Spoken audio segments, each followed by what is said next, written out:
Hello, today is all about Glen Campbell. Let's shed some light on him.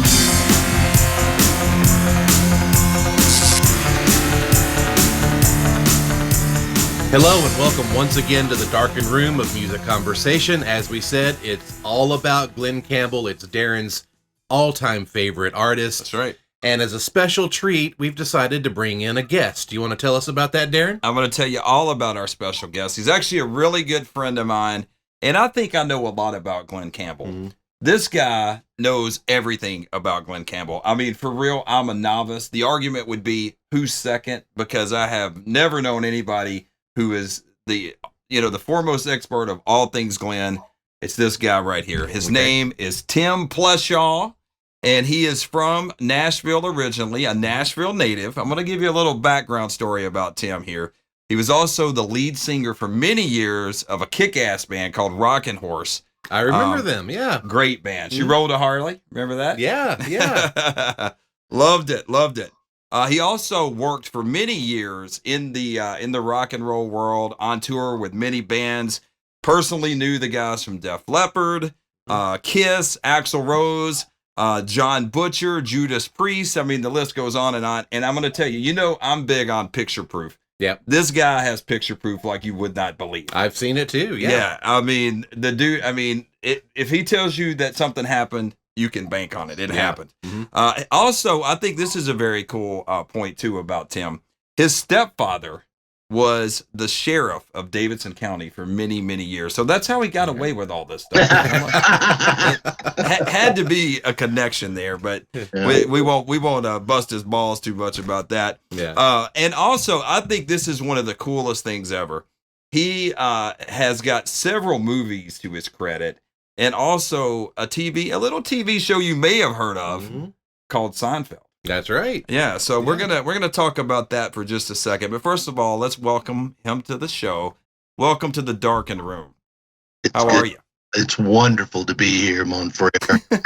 It's good to be anywhere, isn't it? Oh yeah, it's good to be alive in 2020. No doubt. Well, the first thing I do want to ask you about, because I just find it really interesting, tell us about the Seinfeld situation. How were you connected to that? What did you do? And all of that. Well, it was at a time when I moved to California, and I was working on a TV show there called Sparks on UPN with James Avery, and Robin Givens was in it. So we're talking like the mid-90s. Yeah, mid-90s. And I worked on there as a production assistant, and you just don't know where your next job is coming from. So you got to jump on board whatever somebody tidbits they throw you out. And then I got lucky, and they said Seinfeld needs some people, and I went over there. Yeah. Got the gig. So it was like a production assistant thing in the art department. I did a lot of the magnets on Jerry's refrigerator, and I would put them in a really cool order. And I had I snuck a Patriot magnet on there. They caught me. They said, "Did you really?" Yeah, I did. That's awesome. But and then they saw my order. They go, no, we just want you to slap it up there. All right. And I just kind of threw it up there. I don't think really any credit. No thinking aloud, right? None of my art, can be seen in that. I did, however, help glue Kramer's macaroni middler and the corkscrew pasta Jerry stuff, the fusilli Jerry. Mm-hmm. And where we know where that wound up. Where George Costanza's father fell on the he had to go to the butt. I remember. Yeah. I love it, man. You've had quite a life, man. I tell you what.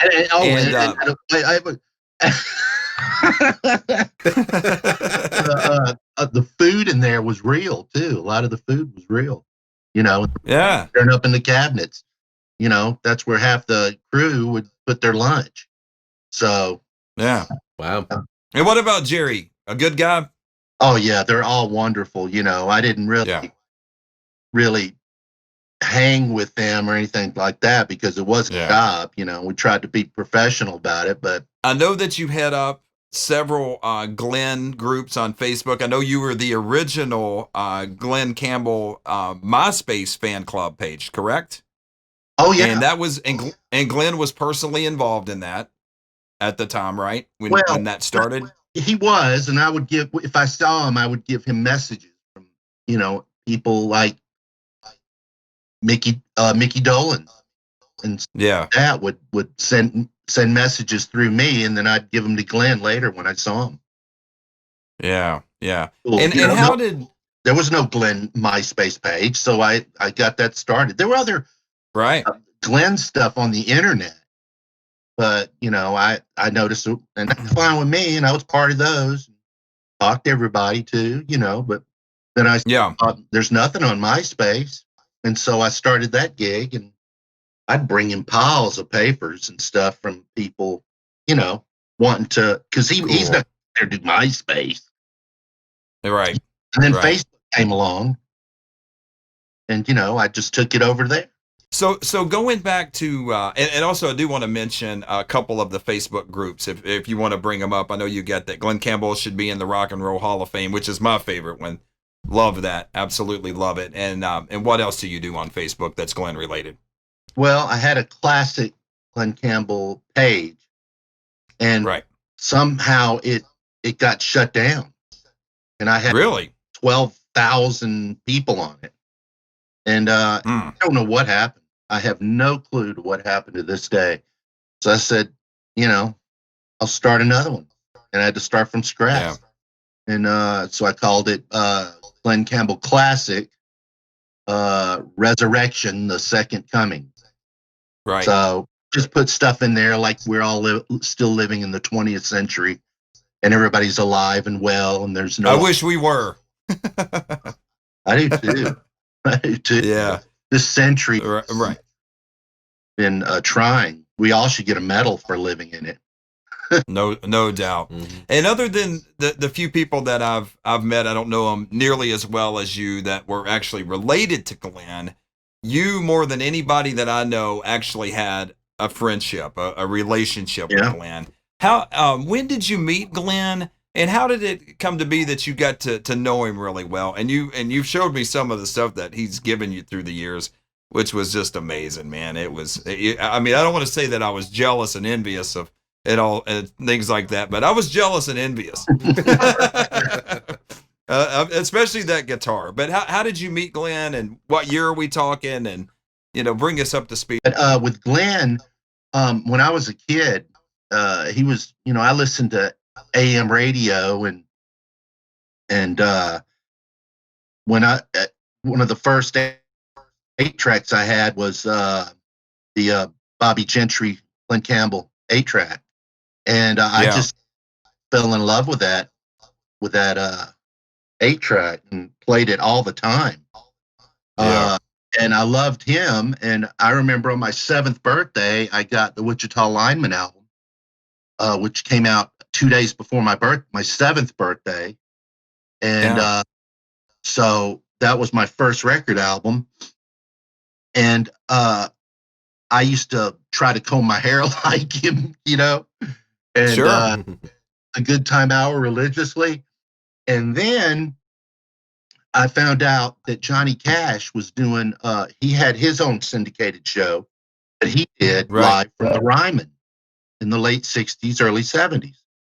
And Glenn was going to be a guest on his show that I found out in the paper. And my father was a Metro cop, my stepfather at that point. And I wanted to go see Glenn on the Johnny Cash show. So on my on Christmas, there were 2 tickets in the stocking for that show. And me and Mom went to the taping. I guess it was January 1970 at the Ryman, to see Glenn. So Mom and I were up in the balcony watching the show being taped, and it was a huge thrill, and that was it, man. I mean, he was my first. Him and Joe Namath. Were stars that I kind of looked up to that I really liked, And then they did the Norwood thing together, right? Yeah. Oh, is that unbelievable? That's crazy, yeah. So growing up in Nashville, Tennessee, Glenn would come to town a lot. And back then, Nashville was just a big town. It was big, big Mayberry is how I saw it. Exactly. Knew everybody. Hell, Jerry Reed lived, 5 miles away. You'd see Conway Twitty getting gas. You can't miss. I saw him at the mall. Yeah. Yeah. I saw all kinds of people at the mall. You're right. Dolly Parton, Reba McEntire. And Lori Morgan. My stepfather then, who was a Metro cop, later on became Dolly bodyguard. So I'd meet Dolly Parton, But back then, nobody. Very cool. The big thing was getting the autograph. It really wasn't about a picture. Nobody thought of that. You get an autograph? Well, hell yeah, I'm gonna get the autograph too, which is even better. But there's, too bad I don't have a photo of me and getting that Dolly hug. I can always think about it now and then. Pull it from the stars. But so Glenn would, come to town for golf tournaments, other TV show appearances, a lot of award shows filmed there. Music awards, American Country Music Awards and all that stuff. Glenn would be a host half the time. And I went to a lot of those tapings that were taped out at the Grand Ole Opry House, the new one. Right. I remember I was out there. He did some sort of show with, who was that? Seals and Crofts, called Back to Basics. I think it was like in 1978. But anyway, I knew Jerry Reed. I went fishing with Jerry Reed as a kid one time. So that was cool. But he knew I was a huge Glenn fan. And that's how we'd be fishing. I'd ask him questions about Glenn.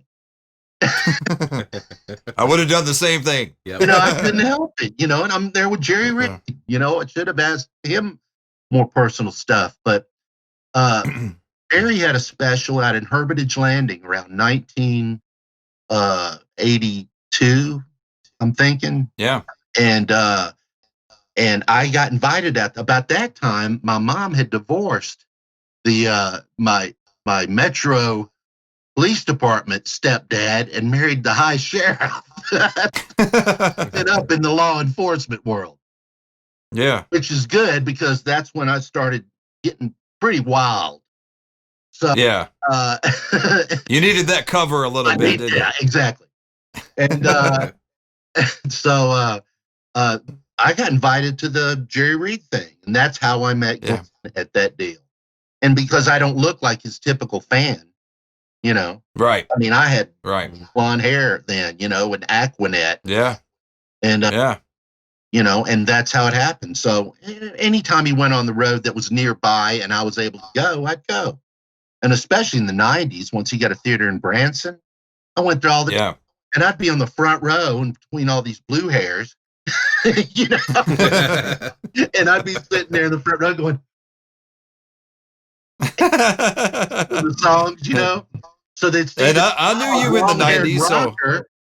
I knew you in the 90s. I remember. Yeah. And so that I'd always get like a front row seat. And it was funny too, because when the curtain would pull, the band would be there, with their instruments, here we go again, they'd be like this. And they'd look out and they'd see me and they go, and then they'd kind of try to rock it out, or do some rock poses. That's great. It was great. And then, I'd be able to spend some time with them after the show, and everybody else went home, so I'd be able to hang out, talk. Yeah. And I had questions like, especially about the Wrecking Crew days. Oh yeah. I wanted to know stuff that wasn't typical. I wanted to, and that's why I felt he belonged in the Rock and Roll Hall of Fame. That was the seed that grew into everything. And then I started thinking, I go, well, Glen's not really country. I mean, he's pop. Why people want to put him in that category is beyond me. They don't do that to John Denver. They don't do that to Cat Stevens or Neil Diamond or James Taylor. And that group Glen belongs in, especially in his 60s and 70s stuff. Now, later on, he got more country. I found it interesting with Glen, even at the time. He always said, and I know you've heard this quote before, I'm a country boy who sings, not a country singer. And I think that pretty much nailed it, because Glen himself didn't really consider himself just a country singer. Well, it's the same as Elvis. They both in the South, they both have Southern accents, but Elvis is rock and roll. And Glen used to sing his demos for him. Oh, I know, man. I mean, how important are you when you have Glen Campbell sing your demos? But Glen wasn't even known yet, I know, but I'm just saying. And then every damn song that comes on the radio, on AM radio, we're driving. I'm telling you, 1 out of every 5 songs at least. And there's Glen on guitar. There's Glen. Yep. He's played on every damn tune, from the Mamas and the Papas to, Beach Boys to, and a lot of stuff was uncredited because of union issues when he would play on those UK Capitol records and stuff. So, I mean, I think I heard by one estimate, he played on like 600 albums in 1 year one time. Just unbelievable. Oh yeah, he didn't even know half the stuff. Yeah, the one who told me that it was his guitar that was back masked on. In the first edition did on it just dropped in to see what condition. Yeah. And that's Glen, and there's no credit for him. Right. One question I have for you, Tim, is you've got all this information from the horse's mouth himself, Glen, when you knew him, when he was a personal friend of yours. You dedicated a large part of your life to collecting things that were Glen related.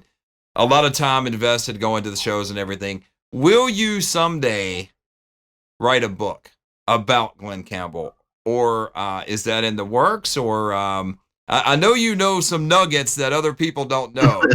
I know that for sure. So I'm just kind of curious. Yeah, I mean, people have been asking me to write a biography for years, And let me say this: you're a great writer, by the way. I've read a lot of your stuff, and you're really talented. Yes. Well, thank you, good sir. Yeah, I would buy one. Well, yeah, I don't know how many, I might be able to sell a couple of dozen. I don't know if I'd be on the New York bestseller list. Maybe. You never know. The Murfreesboro bestseller list. The Sumner County best of. Yeah. I'm gonna do a biography one day, and I thought about writing a Glen book, but hell, man, that's a great idea. I might just do that. I know that this wonderful lady, Grace Reinbold, and I are working on a book where she wants to use me as like the main character, and character, I use the term lightly, in this book, Nashville and Nashville rock, especially around the 80s. Cool. And very cool. Yeah, and we want to use a lot of people in that who were back then.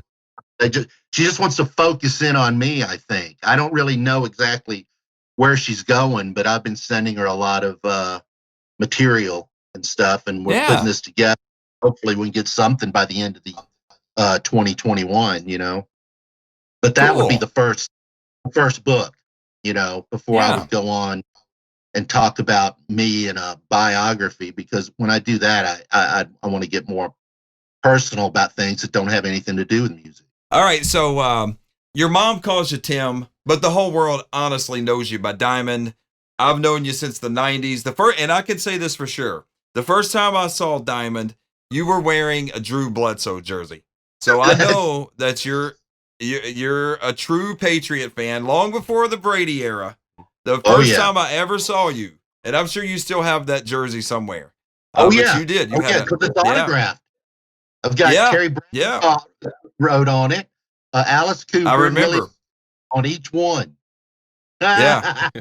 Yeah. How's that for a Motley Crue? All right, Diamond, we really appreciate you taking the time to come on the show and talk to us. It's greatly appreciated. So what we're going to do now is Diamond and Darren are both going to list their top 10 favorite Glen Campbell albums of all time from 10 to 1, and they're going to take turns. So since, Diamond, you are the guest, you're going to go first. So what's your number 10? Well, at number 10, we got Reunion.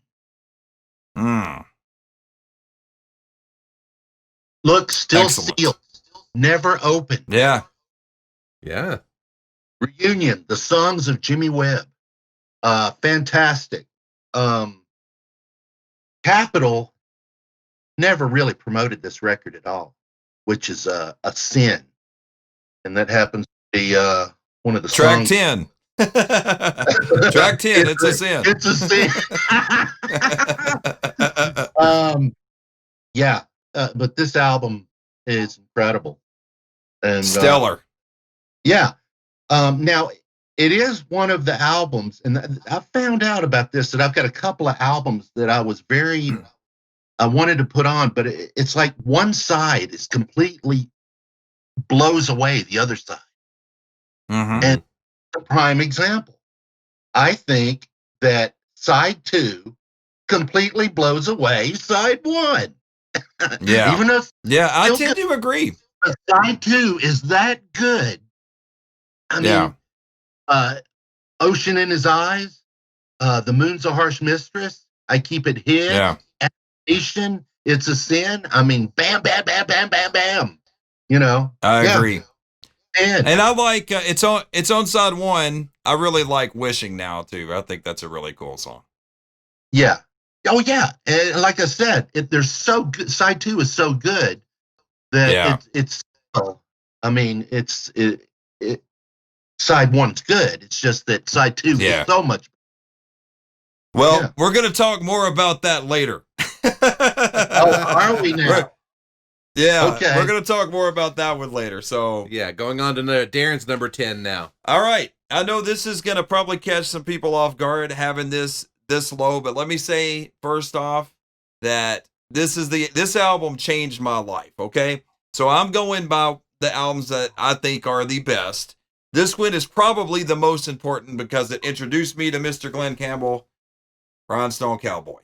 My mom had this album. I played it relentlessly as a kid back when I was 5 years old. I mean, wore it out. I've got my original copy in the room over here. I showed it to Chris earlier, and I'd written stuff on it and all this stuff. But I think it's a fabulous album. I think at the time, the mission here by Glen was, you got to understand he was pushing 40 at this point. Galveston and Wichita Lineman and all those hit years were kind of like in the rearview mirror a little bit. And I think this was a really great comeback record. And I think it was intentionally done to try to cross over like the old days. Yes, sir. Still sealed. I love it. But hey, the songs are great. I mean, everybody knows the title track and, Country Boy, You Got Your Feet in LA, but I like some of the deeper cuts too. I like Comeback and, I'd Build a Bridge. I think that's a really cool song. I mean, it's solid and it is what it was meant to be. And that is a pop mainstream record, that put Glen back on the map. And I think in the context of his discography, it was obviously very important to kick off the second phase of his career. So that's my number 10. Oh yeah. Huge comeback album. Yes. And the first pressings, it was embossed. Yeah, mine was too. The one that I had. Yeah. Very cool. So when you go out, old secondhand record stores, make sure you find the embossed one. Amen, brother. Amen. My kind of guy right there. All right, Diamond, what's your number 9? Number 9? Number 9? Number 9? Okay, this is cool because I had to grab stuff. Now, this was the last thing I think I ever got Glen to sign. I was at the Hall of Fame with him when he was wow. At the Country Music Hall of Fame when he did a show and was being inducted. And the new album had just come out. See, look, there's my little wristband and everything. But cool. I'm going to have to say this is my number 9. Nice. Nice. Yes. This, to me, is the comeback album of the century. You know? I don't disagree. It sounds... I got to be honest with you. Most of the 80s and 90s stuff, I just couldn't get into. There are select songs, but especially the 90s, not a lot of great moments. No. And when this came out, I was like, oh, God, they've unearthed old Glen. It was like Glen that was, I thought it was wonderful. I thought the production was great. And I think the greatest cover tune ever, I think he blows away the Foo Fighters version of Times Like These. I think it's great. It's great for Glen. And it's not. I would say, I agree. It's not a competition. I'm sure the Foo Fighters were thrilled to have Glen do their song. Sure. Yeah. But Glen just made it his own. And when you listen to him side by side, Glen wins that race. Yeah. Yeah. Well, my favorite song off that album is probably These Days. The Jackson Browne song. And I love, that's my favorite Jackson Browne song too. But yeah, one right after the other is just a great record. Now that didn't make my top 10, even though I do think it's worthy and I don't disagree at all. I kind of kept mine in the 20th century a little bit more, but that's okay. And I don't disagree with anything that you said. I love it. Well, I had to go with what I found myself.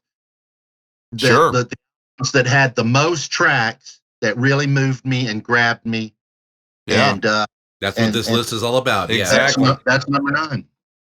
All right. All right. So number 9 for Darren. Number 9 for Darren is this right here, Southern Nights. Love this album, and I'll probably get stabbed in my sleep or shot or something for saying this, but I feel this way. I think it has the quintessential version of God Only Knows.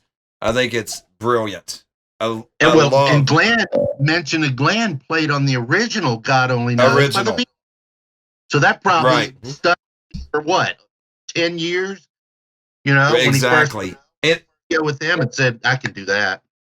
I agree. Yeah, and if you listen to the production on that particular song I'm talking about in 1977, it's very similar to what like ELO was doing at the time. I think the sounds, the keyboard sounds, everything on that song, very ELO like. And I'm a humongous ELO fan, so that made me love it too. Also, everybody knows the title track with the cool intro from Jerry Reed, your friend. Came up with that little lick. That's what he always said. Yep. And, I would, if I had to pick a favorite song off this particular record, I really love Early Morning Song. And I mean, my God, how many great songs can Jimmy Webb? I see it, man. That's cool. How many great songs can Jimmy Webb? I agree. Right. Early Morning Song is the definitive, eyes track. Exactly. For Southern Nights, and then the second single was Sunflower, the Neil Diamond song. Right. And I love Sunflower. Song, you go, oh my God. Early Morning song on this whole album, without a doubt. Yeah. And then, another thing I wanted to say, and I think you taught me this, Diamond, on the title track of Rhinestone Cowboy and also the title track of Southern Nights, those were songs that were number 1 on the Billboard Hot 100. #1 on the country chart, and also #1 on the easy listening chart, which eventually morphed into AC radio. And the list of people who scored a #1 simultaneously on those 3 charts is very, very small. Elvis Presley comes to mind, and Glenn, and I don't even know who else. Maybe Olivia Newton-John or somebody, maybe, but it did not happen very often. Oh, no, it didn't. And it happened twice. Yeah. You know, in a couple of years. If it happened on Southern Nights at the same exact time, all 3, but it did for Rhinestone Cowboy. But it went #1, all 3 on Southern Nights. I just don't know if it was at the exact same time. But right, it was right. From Cowboy. That's incredible. Yeah. You know? Yeah. It's an incredible. It really is. I agree. All right, Diamond, let's hear your #8 now.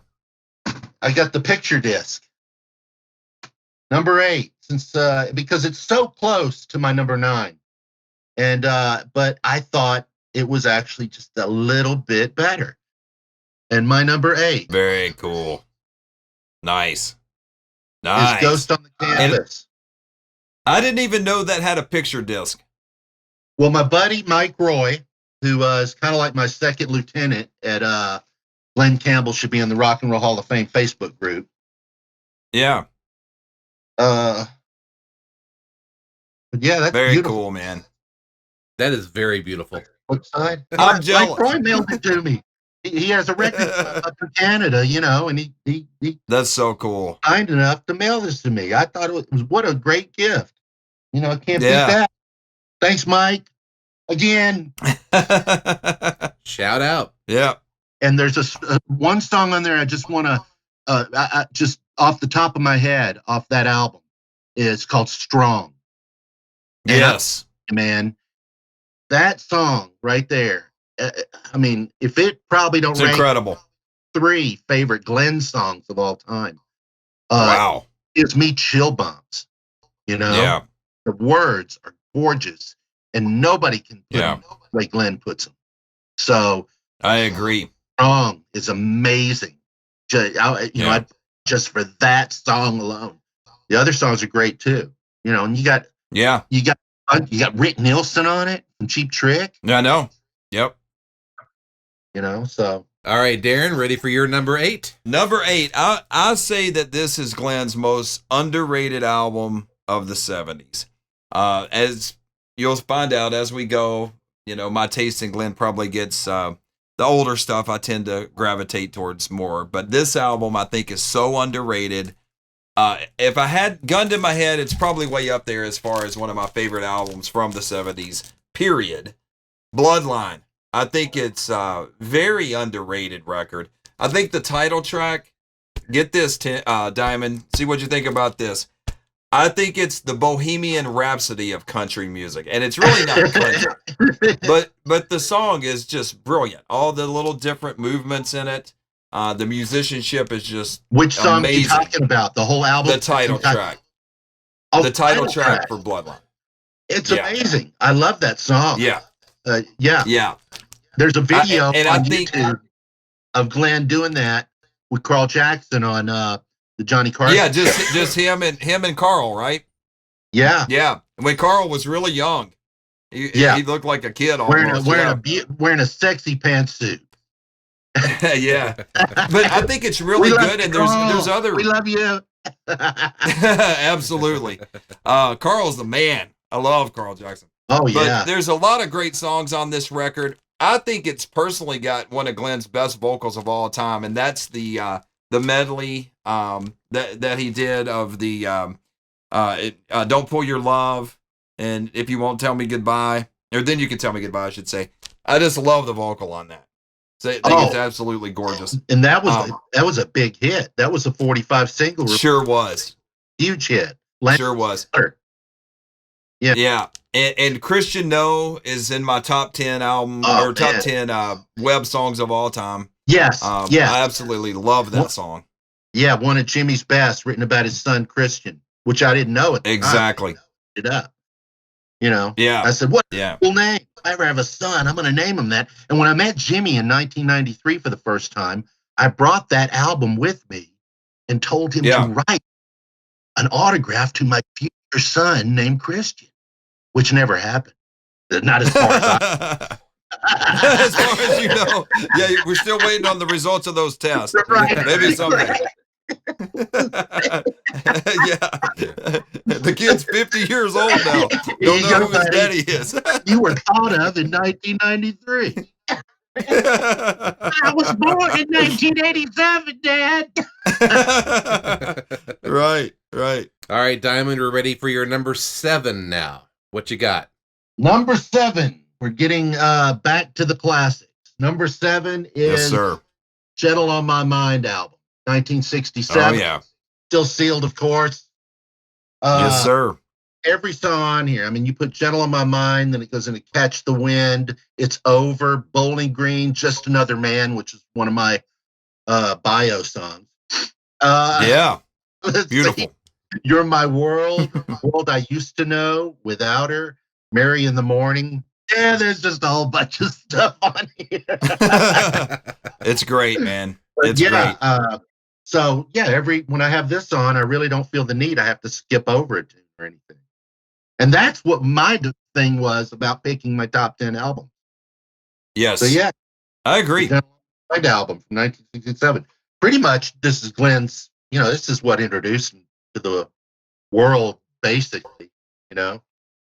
Yeah, and I felt like at that point he had kind of leading up to that, you listen to the songs that he was doing. It was almost like he was trying to figure out what he was going to do a little bit. Dabbling in a little bit in rock and yes, and that when I agree. And that when he kind of got on track with what he was going to be for the next few years. So I agree. If I had to put a category on him, I would put it at kind of a pop folk. Yeah, pop folk. There might have been some country, especially with that. How about this album? Talk about country. It's not in my top 10, but I love the album. Yeah, it's great. This thing is about as country as you can get, and I love it. Yes, it is. Yeah. But if you compare this, which is country, to what I just showed, then that's the difference between country and pop folk. Right. And I believe that was recorded, the Satisfied Mind stuff, that was recorded like right before that. So it was kind of, he was kind of getting it all together. On the Pickwick label. Yeah, oh yeah. Yeah, they were cashing in. My nose label. Yeah. Never on CD, that album either. Never on CD. No. All right, Darren. Darren's number 7 coming up now. All right. As we count them down, my number 7 is this right here. I absolutely love this record. It's so fun. It's one of those that I can put on, like you said, with Gentle on My Mind and just enjoy it all the way through. I absolutely love Freeborn Man. I think that's one of the coolest vocals. I love the guitar playing on it. The title track with the orchestration and everything. Oh yeah. The Merle Haggard's the cover of Bonnie and Clyde is on here. Yeah. Yeah. It's just brilliant. And it's one of those that kind of goes by really fast. I don't know how he did it back then, man. It was just one great album after another. I hear this record, I want to hear it again. I take the needle, I put it back, and I start it over. And you know what else record. I'd like to interject about that, like we did with the Southern album, about the played on the Beach Boys song, and then he decided to do himself. Well, the same thing with the Ballad of Bonnie and Clyde, because he played on the original. He played on the Merle Haggard. So then that's right. He did the same with Woman by Gary Puckett and the Union Gap Band. Played guitar on the song and decided to do it on his album. Yeah. And for to have that confidence to know, man, I can do it just as good as they can. That's Glen. I agree. The power. Number 6. Number 6, Diamond. All right. Let's see it. This will blow your mind, but it's that good that it belongs in the number 6 spot on the Diamond all-time greatest Glen Campbell albums. And we are in the season. I almost picked that. With myself. Still sealed. Remember the old "Give the Gift of Music" sticker? For sure. Yeah. There is no Christmas album better than this one. every track on it rules. I mean, people talk about the Elvis Christmas album, which is great. The Johnny Mathis album, which is great. You can go down the line, Carpenters, but this is amazing. Glen's done about 4 Christmas albums, and to be honest with you, they can't touch that one. I don't like the other ones. This one, I agree. They can't touch that one. It has to be this one. And and you've heard, and this is amazing fact I found out about this album. It entered the charts when it came out in the Christmas of '68, I believe, and then the next hit the charts again. The next year hit the charts again. A little bit less as time, but for 4 or 5 years, this would slip back into the charts. And I'm telling you, you couldn't walk into a Kmart without not hearing this on the radio as you're looking around the store. Right. And they'd always play. I was at the dentist office and they were playing Christmases for Children. Yeah. I mean, the version's incredible. But there's one song I'd like to kind of pull out here, and that's a song called Little Altar Boy. Yeah. That is amazing, and I've never heard anybody else. He sings his butt off, man. Yeah. So I like Little Toy Trains. Oh, yeah. Yeah. Who were Little Toy Trains? I don't even know. I know that my parents had that album when I was a kid, and it was a mainstay in our household every Christmas season. And I fell in love. That was probably the second album by him that I knew it from start to back, inside out, forwards, backwards, upside down. But I felt like it got forgotten over the years, Yeah, I don't disagree with that. And I cannot believe that Capitol it took them so long to put it on CD. And when they did, available on CD over in Europe. So you had to get it as an import. I bootlegged it, on cover and everything. Nice. Good choice. All right, Darren, number 6. Let's see what you got now. Number 6 for me is this right here. Hey Little One, an album that I will never, ever, ever get tired of. Once again, it's a record I can put on, listen to it all the way through. Look at that. With no issues at all. The title track is amazing. I love the vocal. And it's sealed. Yes, sir. Very nice. I love his version of Elusive Butterfly. I think that's really good. I mean, this whole thing, Break My Mind, I think is a great song on here. I mean, just good stuff. And you already pointed out he did Woman, Woman. That was a cover song there. The Impossible Dream is on here. Turn Around, Look at Me. That was the re-recorded version that he did for this album. Which I like better. Still like it. I like it better. I do too. Yeah. I totally agree. Just a really solid record all the way through. I think he was finding his way even more. And man, I mean, I just love the atmosphere of this record. I just think it's done very well. Love the production. And I think his voice all the way through is just fantastic. And a lot of these songs were I think this album, one of the missions of this record was to kind of show off his voice a little bit more. And, a lot of lush production. And I just think he comes through just sounding amazing on this record. So that's always be special to me. Yeah. Yeah. My favorite track on here is his Elusive Butterfly. I agree. It's, yeah. Or that Bob Lind or something like that. Exactly. Bob Lind. Yep. Yeah. And if you listen to those, I was about to say that. You listen to them back to back, it's no contest, man. Glenn no contest at all. He blows it away, just like he does everybody. Glenn blows everybody away on his version. Hey, you're preaching to the converted, man. Yeah. You know what always blew my mind is MacArthur Park. Glenn's version blows sky high. Every version away. Blows all of them away. Yeah, Richard Harris had a huge hit with it. Yeah. Yeah. All right. I agree. Was my beef. That was my beef for the day. All right, Diamond, we are not playing around anymore. We're in the top 5 zone. So let's start with your number 5. Number 5, drum roll. Mm-hmm. Yeah, boy. Yes, sir. Still sealed. Beautiful. Museum quality. Oh, by the way, that's another yes, one sir. of the Facebook pages, the unofficial Glen Campbell Museum. And one day we will bring it to fruition, so to speak. But yeah, I heard that. I love this album cover. I think this might be my favorite album cover. I don't know why I love it so much. I said that earlier, by the way. You did? I told Chris that same thing earlier. Yeah, this is a great album. Yes, sir. Remember the guy who's fingers? You remember in True Grit, when they go to the hideout and Quincy chops off Moon's fingers? Sure. Mm-hmm. Yeah. Finger chopper co-wrote the last song on here. Every time I itch, I wind up scratching you. Great song. I wanted to love get that the song. title correctly there. I know. Yeah. I remember the flip side of the Galveston 45. Yep.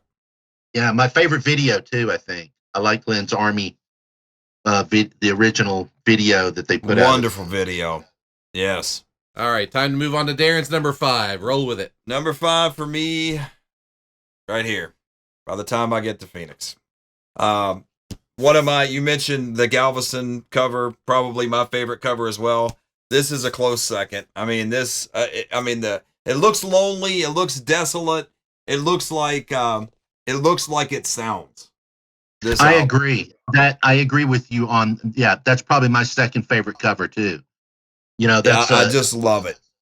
And believe me, we'll be more about that too, because I think as we're getting down to getting closer on our bit. We might. Yeah. Everybody knows the title track, of course, Jimmy Webb. I mean, come on. Homeward Bound is great. Tomorrow Never Comes. I love it.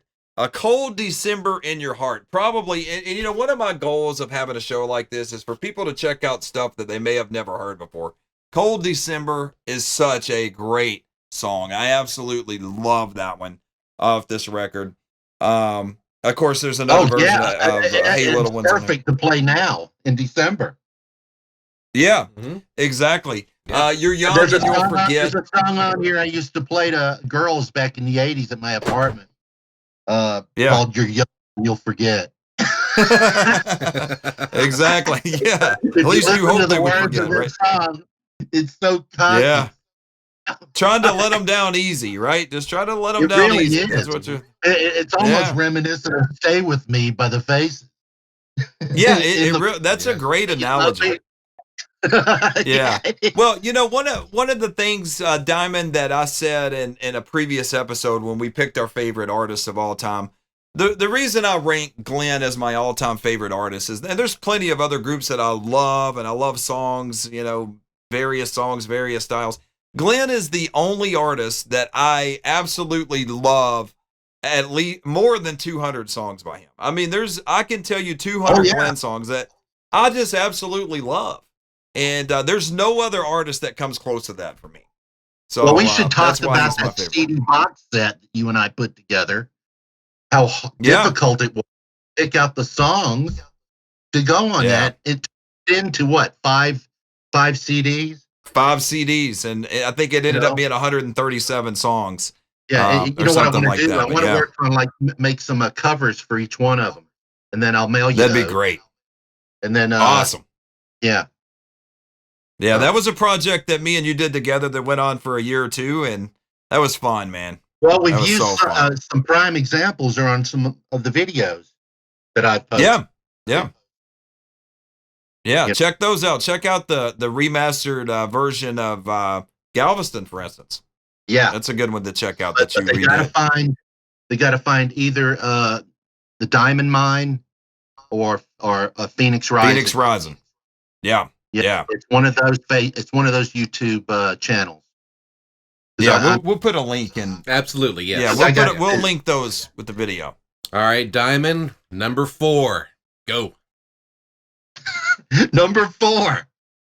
Here's a surprise. Nice. It was your number 5, my number 4. Yeah. So we can talk about it. I want to talk about Bad Seed. That's a great tune. Glenn Howard, right? I mean, Jan Howard. Jan Originally Howard? done by Jan Howard, right? Yeah. Oh, was it? It was done by somebody too. I can't think right now. Yeah.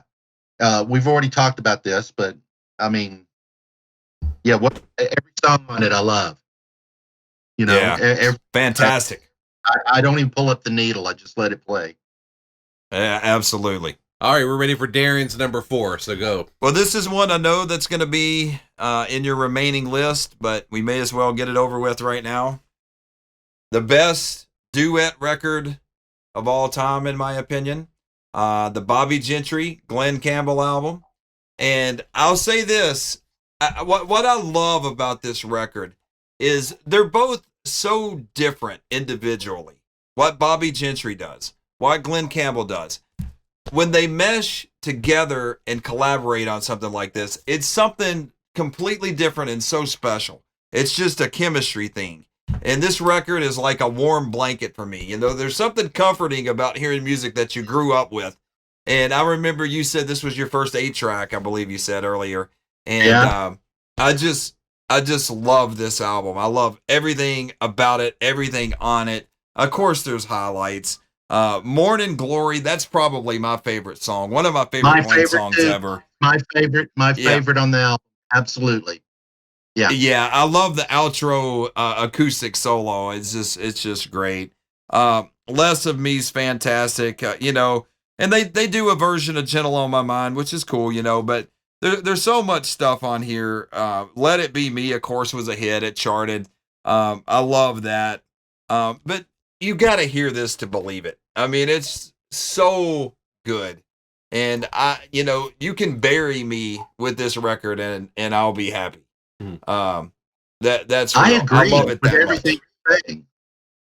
I totally agree with everything you're saying about that. I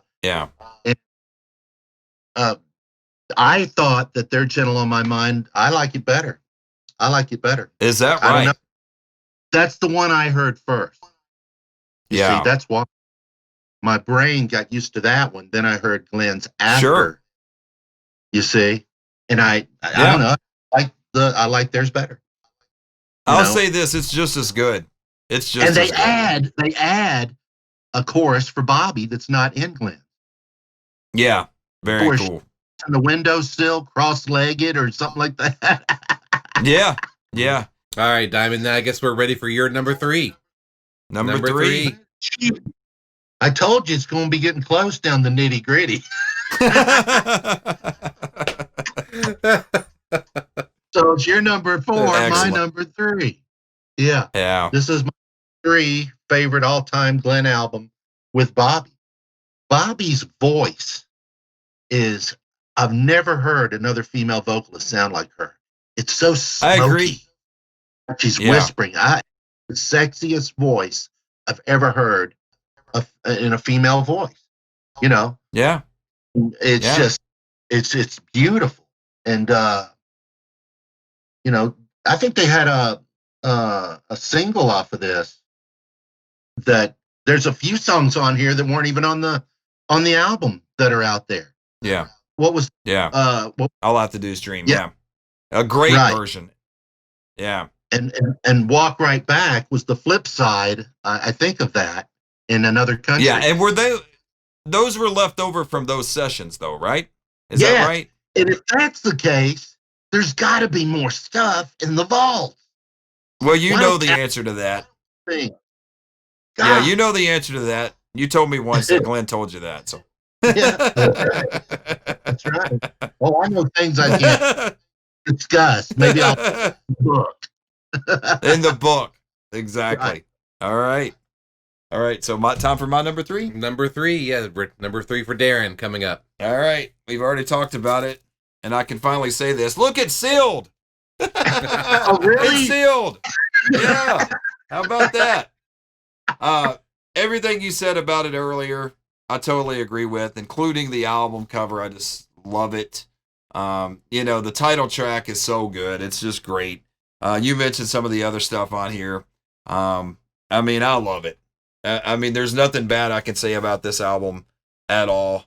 I mean, obviously, I feel pretty good about it. It's my number 3. And it's probably in my top 10 albums of all time. That's how strong I feel about Glenn. When we get down to these top 3 records, I'll put them up against anything ever.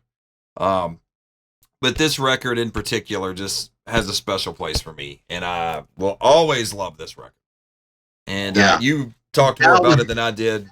And Galveston, the song, is the prime example of not being country. This song is a genuine middle of the road pop song. That I mean was played on every station of every genre of music. Exactly. And great production. Just excellent production. Yeah. Oh, cool. Yeah. All right, Diamond, number 2. Number 2 for you. To go. Number 2 is the Glen Campbell Good Time album. Wow. I didn't see that coming. Every track on here rules. When I was a kid, and a poster came in it too. Which is so Osmond, so Partridge Family. But in that era, they were all put posters in their albums. And Glenn put a poster in this album. I don't know if there's one in here because it's still sealed. But but yeah, the songs on here, it starts out with his version that blows Conway's away. It's only make believe. Oh yeah, it's only make believe. I think it was a top 10. And they don't talk about it that much. Then his version in MacArthur Park, as far as I'm concerned, the song beautiful. Just another piece of about divorce, and in that he's playing the sitar with George Harrison. I love that one. Yeah. Meow, meow, meow, meow, meow, meow. Yeah. So cool. Yeah. And then Pave Your Way Into Tomorrow, which he used to end his show with. That was written by I think his bassist was named Billy Graham. Not the evangelist, but not the preacher man. Yeah. No. And what about and then you got My Way on the flip side. Dream Sweet Dreams About Me. Probably my favorite. I started to say that's I think that's song on the album.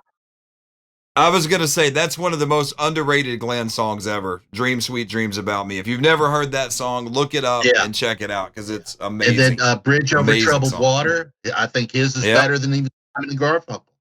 I agree. Your Mind is a Jerry Reed pen song that Glenn made his own. And Funny Kind of Monday is a pretty good song too. I used to like that as a kid. You can even hear a picture actually was recorded falling off the wall and hitting the floor. If you put the headphones on, you can hear it during when he talks about it in the song. A picture frame falls off the wall onto the floor. Recorded. Never knew that. Never knew that. But hey, I do know one little tiny bit of trivia about that. His version of It's Only Make Believe, Elvis suggested that he cover that song. Oh, really? We'll see. Yes. I'm always are happy to learn new things, and I'm very humble to learn new things about the King and Glenn. There you go. Both kings, yeah. Right. That's a great record. Yeah. So yeah, it's a forgotten record, and that's why we bring it up. Darren, what's your number 2? My number 2 has already been mentioned. Look at that. By Diamond. Man, I mean, this record all the way through, you mentioned it. I actually like side 1 pretty good. I agree with you. Side 2 is the better of the two. But, and even the version of Roll Me Easy, which is a Loyal George song from Little Feat. He wrote that song. That's right. I forgot about that. I actually love that song. And I already mentioned, Wishing Now. That may, other than It's a Sin, it's probably my favorite song on here. But everybody in the world has tried to cover The Moon's a Harsh Mistress. His vocal on that thing, one of the best vocals ever. Linda Ronstadt gets more credit for that song, and I think Glenn, and I love Linda Ronstadt. Blows it away. I'm sorry. Blows it away. It's like with the Highwayman. It's like with the Highwayman. I mean, I love Johnny and Waylon and Willie and Chris. Of course. Version is 1,000 times better than theirs. I completely agree. I'm glad you said that. I totally agree. Totally agree. Yes. All right. You know, I have this feeling that we both have the number one favorite album. And I'm going to take a chance here and a gamble and say that we both hold it at the same time. You ready? All right. Yeah. Good call. Yeah. Number one. What is it? Reveal it, guys. Here we Bring go. them into camera. I had a feeling because both of us were lacking it, and I'm sitting there going, "Oh my God, we're going to have the number," because we didn't discuss this at all. People should know that. You and I. This was not planned ahead of time, right? Not at all. Not at all. And of course, by the way, of course. Let me say this up front. Wichita Lineman is my favorite song of all time. Any genre from any era. Me too. Me too. I mean, it's a perfect song in every way. Production, vocals, you name it. I think that album just encapsulates Glen at a time at his peak. I mean, his physical peak of his guitar playing powers, great songs. His voice was just amazing. And it's just one of those moments in time that I just think was, I think he was the premier artist of the 20th century. People may laugh at me when I say that. I really believe that. I believe, I'll say this. He was definitely a top 10 musician of all time in the 20th century. I put him at the top. I don't think he ever got his true justice of acclaim. I don't either. I mean, to me, he is like, if anybody is above him, it's Elvis. That's huge an impact, and that's why I get so upset that he is not in the Rock and Roll Hall of Fame. I agree. But getting back to the album, the song Wichita Lineman is my favorite song of all time, of any genre in the world. I never have a problem. Favorite song? God, that's a hard question. Not for us, obviously. Not for me. Too. Yeah. But not just the song, the album. His version of Sitting on the Dock of the Bay. Sorry, Otis. Glen's is better. Yep. I agree. If You Go Away, Anne, I love the song Anne. In first grade, when this came out, I love that song. It's called Anne. Her name was Anne, and I had a crush on her. First grade. And this song, all I could ever see was that little, she had 2 front teeth missing. And that, I think about Anne. And then words. Sorry, Bee Gees. Glen's version is better. It's only words. Yep. Fade Man, that little rap he does, early rap. Before rap was rap. Glen started it all. And how about It's Not Home? I mean, what just a tremendous vocal track. I mean, it just sounds like he's in the room with you. I mean, it's just mesmerizing to me. Dreams of the Everyday Housewife, I mean, it just, God. Oh, that was a huge hit. That was the second single off the album. Yeah, just great stuff, man. The 48 Rod Stewart's Reason to Believe. Reason to Glen Believe, came out with it first. I think that Rod heard Glen's version, and that's why Rod covered Reason to Believe, because of Glen's version. Yeah. And if you listen to the version, you pulled ideas from Glen's. I'm telling you. I've studied stuff. I don't disagree, man. And then the song, You Better Sit Down, Kids. Yeah. That's another. But it's the perfect album from an artist in his prime in every way. And it's just perfect, man. I can listen to it anytime and no matter what mood I'm in and enjoy it. I just love it, man. It's cool that we agreed on that. I had a feeling we would. And you know what, Darren? If this was a segment not just about our top 10 favorite Glen albums, but our top 10 favorite albums of all time, I still think that would probably be my favorite. I don't know. Well, we actually did a show about that, and it made my list. So there you go. I do want to do this. I do want to just mention briefly a few honorable mentions, and then I'll let you mention. Hey, I wanted to do that too. That's great. This would have been my number 11 if there was an 11. I knew that it would make your list. I told Chris that before we did it. The Highwayman, and look, Diamond, it's sealed. All right. The Highwayman. I agreed with what you said. Highwayman, his version is the definitive version in my opinion. This did make my honorable mentions. I know it was good deal. Yep. Try a Little Kindness. Yep. Love it. Yep. A lot of good stuff on here. One of my honorable. A later album. I'm like you. I wasn't crazy about the 80s stuff as much. I do think this has some really great stuff. Oh, hey, I agree with you on my honorables too. Yeah. Oh, here's one. Basic. I love that album. I love cover. Basic. I love that cover. That's the best picture of Glenn in the 20th century. That's his best picture right there, in my opinion. Yeah, I think it's absolutely cool. love it. Yeah. And Glenn Travis Campbell. One of my favorite songs. One More Time. Just love it. I love the production on this, and I just wanted to mention those briefly, and I'm going to let you do the same. Well, this one. Oh, yeah. It's just time. It's another one of those albums where one side blows away the other side. I don't like side one, but no, I'm sorry. I like side one, and I don't like side two. Right. 5 songs. It's Just a Matter of Time, Wild Winds, Cowboy Hall of Fame, Ragdoll, Call Home. Great tunes off of this one. Yes. But this one, love it. The Last Time I Saw Her, that's an honorable mention there. Pulled this one up earlier. All sealed, by the way. Yeah. And then, of course, this was one of mine too. Still Within the Sound of My Voice is just, that's what brought me back to Glenn.